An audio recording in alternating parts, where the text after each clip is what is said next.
बेटी थी जो जबलपुर गांव में सरकारी स्कूल में पढ़ती थी। ज्योति के पिताजी राम नारायण को अपना छोटा सा खेत था जिसमें वो खेती करते और अपना अनाज साहूकार को बेचते थे।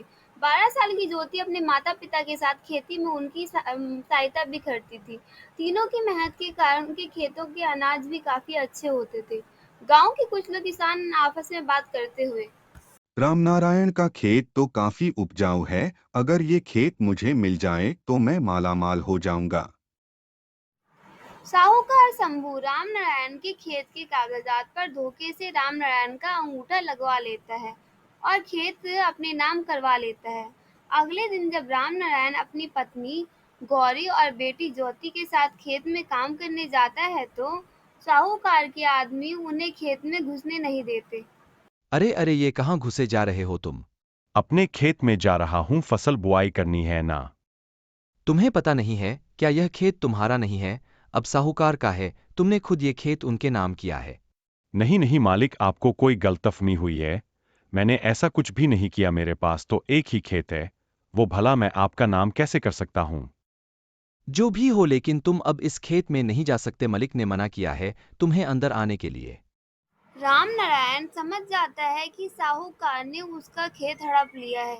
इसी तरह से साहूकार ने गांव के कुछ और भोले भाले लोगों का खेत हड़प लिया था। गांव के कुछ लोग उसे सलाह देते हैं कि थाने में शिकायत करनी चाहिए, लेकिन रामनारायण जब वो थाने जाता है तो देखता है दरोगा साहब, साहूकार ने मेरा खेत धोखे से हड़प लिया है। मुझे मेरा खेत वापस दिलवा दीजिए। मेरा और मेरे परिवार का गुजारा इसी खेत से चलता है। लेकिन साहूकार चालाक था। उसने दरोगा को उसके खिलाफ कोई कार्यवाही न करने के लिए पहले से ही पैसे दे दिया था। तुमने अपनी मर्जी से अपना खेत साहूकार के नाम किया है, अब कुछ नहीं हो सकता, जाओ यहां से। दरोगा रामनारायण की बात भी नहीं सुनता है और उसे डरा धमकाकर वहां से भगा देता है। रामनारायण दरोगा की ये हरकत देखकर गुस्से में वापस घर चला जाता है। हम अपना खेत वापस कैसे लेंगे? बेटी साहूकार बहुत अमीर, हमारा उससे कोई मुकाबला नहीं है। पिताजी, जैसे दरोगा ने हमें हमारा खेत वापस नहीं दिलवाया, उसी तरह मैं भी दरोगा से ज्यादा काबिला अफसर आईएएस बनकर अपना खेत साहूकार से वापस लूंगी और आईएएस बनकर गरीबों की मदद करूंगी। हाँ हाँ मेरी बेटी, क्यों नहीं, भगवान तुझे खूब कामयाबी दे। रामनारायण खूब मेहनत करके दूसरे के खेतों में मजदूरी करके अपना गुजारा करने लगता है और ज्योति खूब मन लगाकर अपनी पढ़ाई करने लगती है। उस दिन से ज्योति दिन रात एक करके खूब मेहनत से पढ़ाई करने लगी। उसकी मेहनत और लगन देखकर उसके माता पिता बहुत खुश हो जाते हैं और उससे कोई पढ़ाई के अलावा कोई दूसरा काम भी नहीं करवाते। फिर भी ज्योति स्कूल से आने के बाद खेतों में जाया करती थी। बेटी तो घर जाकर पढ़ाई कर, तुझे खत में काम करने की जरूरत नहीं है।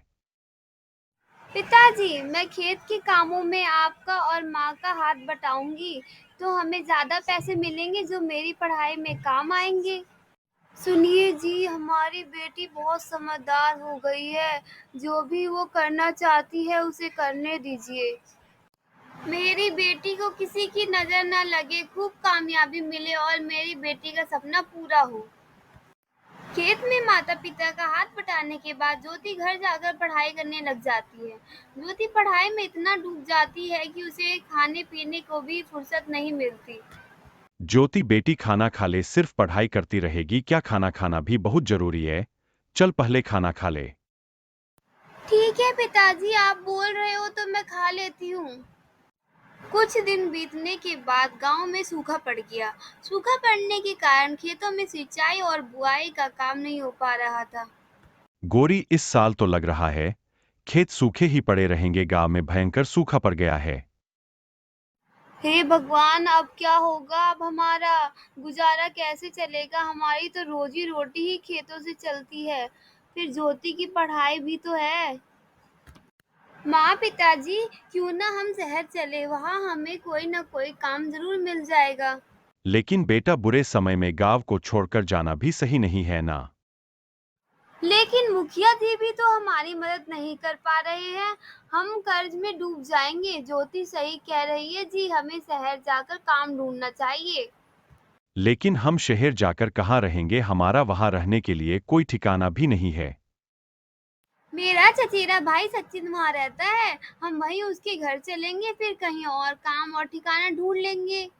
राम नारायण अपने परिवार को लेकर शहर चले जाते हैं। वहाँ जाकर सचिन, गौरी हम के यहाँ चचेरे काम भाई की सचिन के तलाश घर में आए जाते हैं। हैं। गांव में भयंकर सूखा पड़ गया है, सचिन, जिसके हम यहाँ कारण खेतों काम में की काम तलाश नहीं में है। आए हैं। गांव में भयंकर सूखा पड़ गया है, जिसके कारण खेतों में काम नहीं है।